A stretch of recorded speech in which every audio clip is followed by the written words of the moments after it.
ये मेरा जो पेंटिंग है ये भादों के महीना, जब मैं 12 मासा कर रहा था उसमें भादों का महीना मैंने पेंट किया था। भादों का महीना जो होता है ये सावन के बाद आता है। सावन जब बहुत बरसात हो जाती है, जब एक छोटा सा तिनका भी बहुत बड़ा हो जाता है, जब एक छोटा सा नाला भी उस अपने आप को नदी समझने लगता है, नदी की तरह बहता है, भर बहता है।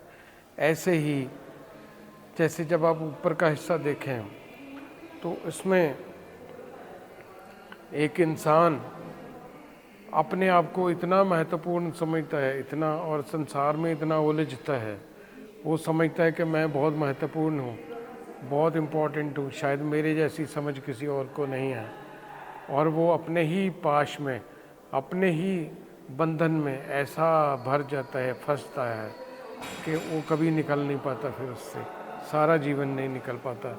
जब समझ में आती है तब समय निकल चुका होता है। और इसी तरीके से ये जो नीचे का हिस्सा देखिए आप, गुरु नानक साहब अपनी बानी में भादों के महीने में शुरुआत में कहते हैं, भादों भरम भूली भर जोबन पछोतानी, कि मैं तो ऐसे भरम में रही कि ये जौबन शायद सदा के लिए रहने वाला है, परंतु नहीं, ये तो भादों का महीना हुआ कि ये तो बस अभी सावन की वजह से हरा भरा हुआ था और अभी ये शायद नहीं रहेगा, और ना ये रहने योग्य संसार है। ये संसार सदा एक जैसा रहता नहीं, ये संसार सदा एक जैसा नहीं, एक जैसा सुंदर नहीं, कभी कुछ तो कभी कुछ होता है, कभी मासा होता है तो कभी तोला होता है। ये संसार टिकाऊ नहीं है। ये भर जोबन पछोतानी, भादों भरम भूली, भादों एक भरम है, ये दो भाव से भरा है। मैं हूँ का भाव है और मैं नहीं हूँ का भाव है, दोनों कुछ है।